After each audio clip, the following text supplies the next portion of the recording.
Hey friend, welcome back. If you've been thinking about a career change, then this is the episode for you because we are going to talk about how to become a top candidate in a brand new industry with your career story.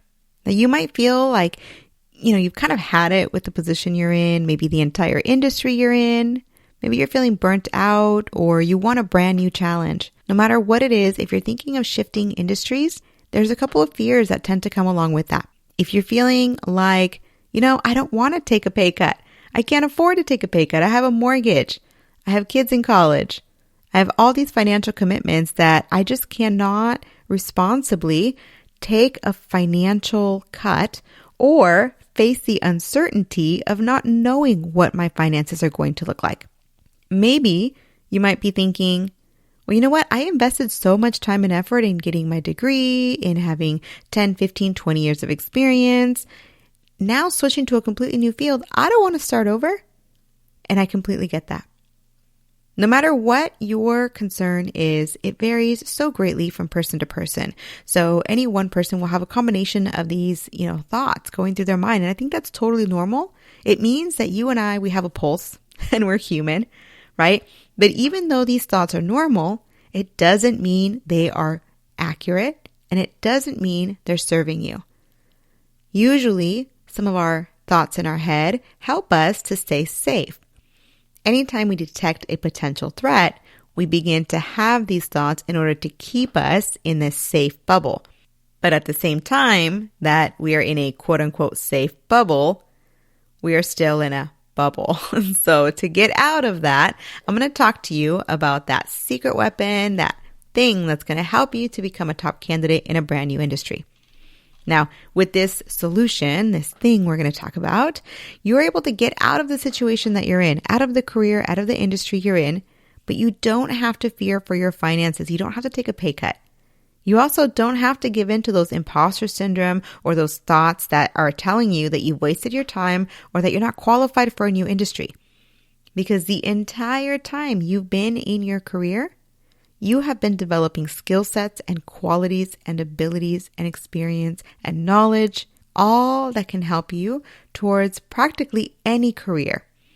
But the goal is to show the new company in the new industry for your new position that not only are you qualified, but coming from a different industry is exactly what they need. They need those skills from someone who has these specific qualifications you do that maybe they did not expect to have in their candidate pool. So our secret weapon, it's crazy simple. It's a career story. Now, you may have heard career story thrown about quite a bit lately, and oftentimes it's referred to as the answer to your tell me about yourself question. And in many cases, it can serve word for word as the answer to your tell me about yourself question. However, the career story goes so much deeper, and I don't think it gets enough credit. I also don't think that it's done correctly very often. I'm going to walk you through a few steps to get your career story down. But first, I want to talk to you about why story is so powerful when it's crafted well. There's 3 reasons why a story is unbelievably powerful, but only when it's crafted well. And the very first reason is that a story provides purpose and values, meaning that it communicates your drive, your passion, your mission for your work. And it also communicates why you're passionate and driven towards this work. What values do you have that helps you to naturally thrive in this environment? Did you know that one of the top qualities that higher level executives look for when they hire are passion, drive, and commitment? Yes, of course, you need the skill sets to do the job. But if you're not driven, someone else is going to pass right by you, because when we're driven, we naturally improve in all of our skill sets because we have a natural motivation. We're not trying so hard to motivate ourselves. Anyways, that is the first reason why story is so powerful. The second reason why story is so powerful is because when you craft a good story, it brings clarity, it's focused, and it gives you a thread to hang on to follow the story beginning to end. It also provides you direction, right? When you see a good story, it's got that happy ending, and the entire hour and a half, 2 hours that you're watching the story, you know that everything is going to be leading to this one moment where everything gets beautifully closed up at the end. Everyone has a happy ending. All the, suspenseful moments are over. And you saw that it was all worth it in the end.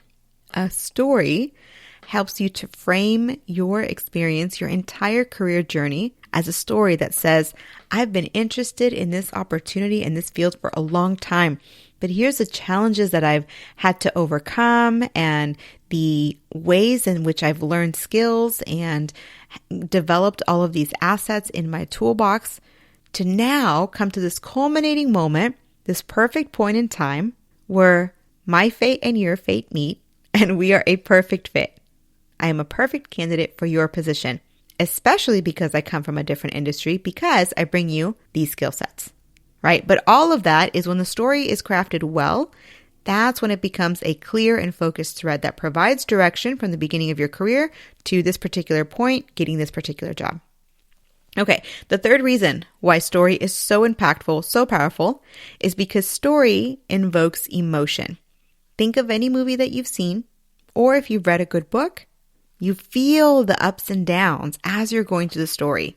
Maybe you gasp at a moment, or maybe you hold your breath when you are waiting for the suspense to finally be broken, for that tension to break.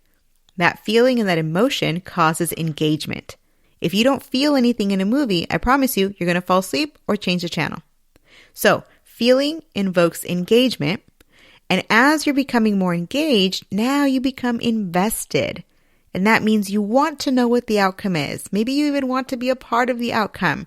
Oftentimes, we watch movies about the underdog because maybe we feel like an underdog a little bit and we think, I want the underdog to win because if the underdog wins, that means I can win too, right? There's an investment. I want to win with the hero of this movie. Okay, so those are the three reasons why story is so incredibly powerful. It communicates your purpose and your value to the company. It gives you a clear message, a focused thread, and it provides direction that leads you as the employee and the hero of the story all the way to the interview room, to where they can see, my goodness, this person's entire life has led up to this moment in this room. And it provides an opportunity for emotion, engagement, and investment. All right, so now that we know the power of the story, let's talk about the steps it's going to take for you to develop a really good story. Okay, step number 1, I want you to determine the role that you are seeking. You cannot come up with a career story if you don't know where you want the ending to go.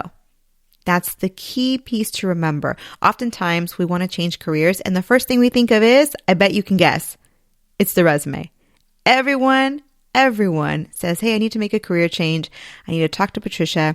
And when they schedule their strategy call, it always says something like, I need to work on my resume so that I can land XYZ position, or I need to work on my resume because I need to change careers. One of the first questions that I ask is, awesome, I'm so excited to help you. Let's figure out how we're going to target the resume. So I need you to send me your job description. Like, what's a sample 1, 2, or 3 job descriptions for the same role? Usually that is answered with some confusion or, some uncertainty as to, I'm not 100% sure what role I want to tackle. So this is your very first task. Determine the role that you are seeking. Why is that important? Because this becomes your cheat sheet. If you don't know the ending of the story, you cannot write the rest of the story. When we watch a story, we watch it beginning to end. But when we create a story, we create it with the end first. And then every detail leading up to the ending is chosen, carefully crafted to serve that ending. Okay, so determine the role that you're seeking, and that becomes sort of your cheat sheet. It allows for targeting.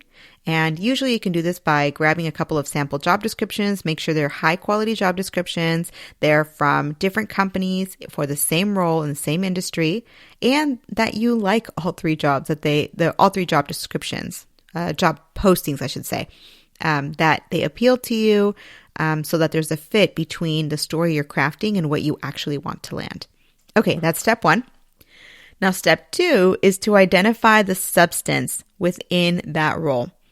And I mean, get clear on the problem that you are solving in that role. Basically, the problem the company needs to solve by hiring you. Get clear on the core skills needed in order to solve that problem. and get clear on the knowledge base or the subjects that you need to know or be familiar with, have experience with, have researched in order to do well and to solve that problem. You can pull all of that from some of the job postings that you have, or you can start having informational interviews to continue to pull a little bit more richer information. Okay, so we've got step 1 and step 2. Step 3 is now you're ready to craft your story. And as you craft your story, you want to pull the most impactful aspects from your experience, but make sure that you pull them in terms of your future position. That in terms of, that's the hardest part of crafting your story, right? That's the piece where you have been trained and programmed to think in terms of this one industry that you've been a part of for 10, 15, 20 years. Well, you have to deprogram, unprogram all of that, like unlearn all of it, right? And start going through each position and share a narrative of everything you did. Just talk it out. And as you're talking it out, and this is what I do with coaching clients, which is why I say talk it out, but as my coaching clients are talking out, I start to ask different questions. Questions like, really? Oh, so you had this accomplishment. Tell me how. Okay, great. What was the most challenging part? What made it difficult to accomplish this? What challenges did you encounter as you were working on this? And so I'm pulling details that maybe you wouldn't have shared if you just looked at your resume. And that's because your entire career, you've been looking at it from the perspective of one industry, and I'm helping you to look at it from this perspective of a different industry. And so all of this, as we're crafting your career story, and if you're crafting this on your own, as you're doing it, you want to have the cheat sheet, right? The core skills, and the knowledge base and topics and subjects, right? From the position you want to go into. And keep that in mind as you are pulling the most impactful stories from your experience in terms of that future position. And remember to align both for skill and for impact.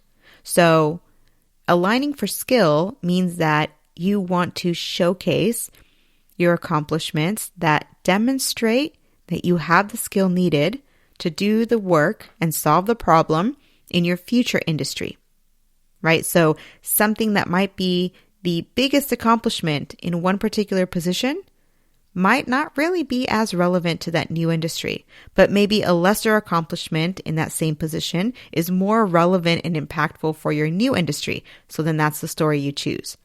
So you see how every decision you make, you have to constantly be telling yourself, this is for my new position. What do they want to hear? Not what was impactful in your prior industry, but for your new industry. Okay, the second one, so align for skill and also align for impact. So in any particular industry or any particular career position, there are certain metrics or KPIs, right? Key performance indicators that are valued and prioritized, but it's not the same across every industry. So if one industry, you have a certain performance indicator like a success metric, let's say, for example, student success, that's huge in education. But if you're going to go into a different industry, time to completion is going to be a much more important metric. Or being able to stay under budget is going to be a much more important metric. So think in terms of aligning the skills and the impact with your future industry. Okay, as you're crafting your story, we're still on step number 3 because it's the biggest one. But as you're crafting your story, don't forget the importance of transitions, because the transition is what creates a thread. It helps us to follow your story, not just hear your experience, but follow you, as opposed to a listing of I did this, I did this, I did this. So your transition is where you say, here's how I went from this position to this other position. And you might say things like, I was actually scouted by a recruiter because they saw my work with blah, blah, blah. And they really wanted me to use that skill set in this future position. And so I landed this job, 2 months later. The point is, you just give a transition to pull their attention to the fact that you're not sharing a list, you're sharing a story. Make sure and share both the ups, but the occasional down, right? Share a challenge along the way, something that really tested your boundaries, or not your boundaries, tested your limits, I should say. Okay, so you've crafted your story. It's got a beginning, meaning where you first became interested in this particular field. It's got the body, which is each individual position with transitions in between. So it always brings the focus back to you and not just a listing of accomplishments. And then you've got the ending, which brings us to this moment. This is like the happy ending. This is the culminating piece, the part where the tension of, okay, well, where is this going? Oh my gosh, are you going to come into this industry or not? Right? You finally break the tension at the end and you summarize your experience and then provide an overview of why you are now a great fit for this new position. So you bridge the two together. That is your career story. Okay, now that you've gotten your career story crafted, the next step can be kind of painful, but this is where you cut.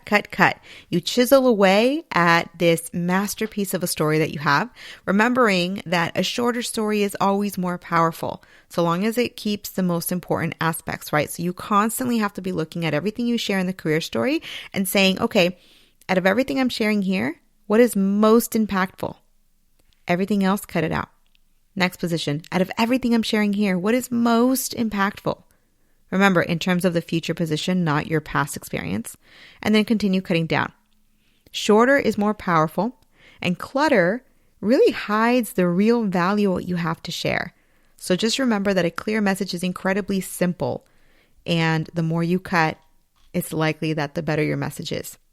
Okay, now as you cut, you're going to go back now and start sharing your career story, recording your career story, listening to your career story. You want to internalize it because that helps you to, A, gain confidence to remember, hey, I did all these things, right? I have all of this. But at the same time, it also helps you to be able to remember and share your story more creatively, with more emotion, in a more natural way. And remember that you're not focusing on sharing the story word for word. You're just focusing on internalizing it so it can come out in your own natural, spur-of-the-moment conversation, but that you remember all of the key points. Okay. Now, as you're using your career story, this is the next step, right? Now you're going to use your career story. And your career story, it takes some time to craft and to cultivate, but once you have it, everything else becomes so much easier. Your career story is sort of the cornerstone or the foundation, and you can now use your career story or parts of it in your about section or your bio, as your resume summary, in your introductions and networking conversations, as part of your tell me about yourself question, and you can even cut pieces of it and really use throughout the interview. It helps you to have it kind of anchors your entire branding and marketing into, well, not your marketing, it anchors your entire branding into one clear story. So now your messaging is the same throughout. Oftentimes when folks go into application pools, you see one message in the resume because they got a resume writer, which is the resume looks phenomenal, right? But then they go into the interview and the message that is shared in the interview is completely different than the message that's on the resume. And then they have a conversation with the CEO, or they maybe before that, they have a conversation with someone like a recruiter or someone that's going to refer them in, but they have a completely different message there. And so now when they get to the interview, the resume, the cover letter, the interview, that networking conversation, none of them really match. But when you start with a career story, you can have a clear message all the way throughout. Now, I'm going to leave you with this. Don't make the mistake of assuming that you know your experience. It's so tempting to think, oh, this is easy. I know myself, right? But every single time that I coach a client on their career story, there's always light bulb moments. And these are moments when I see their face change and suddenly I hear, oh my gosh, I sound amazing. Or I had no idea I did that. I've actually heard someone recently say, this is why I need you. And then someone else said, okay, wow, I feel like I can be confident about all this. And you can. You have all of these skill sets in you. It just takes some time to pull them out. So don't make that mistake of assuming that you know all your experience. Take the time to really draw it out, retell your story, and dig deeper than you think you need to. Okay, last thing, for goodness sakes, please, don't talk about what you were asked or hired to do. That is a regurgitation of the job description. Instead, talk about what you did, where you went above and beyond, how you accomplished what you did, And don't be afraid, again, to include a challenge or a bit of humor, because we're all humans talking to humans, and we love hearing that we're not perfect and we're not pretending to be. So this is great. I've had so much fun just sharing with you the power of the story, how to cultivate a story, and just some of the benefits of having this in place, because it makes your entire career journey so much easier. And to be honest, it makes it a whole lot of fun, because if you're not having fun on your career transition, in your career transition, I don't know, sometimes I feel like, well, maybe we're not doing it right. This should be a time of excitement, of possibility, of confidence building, of, finding and sharing your voice, and of getting an amazing opportunity.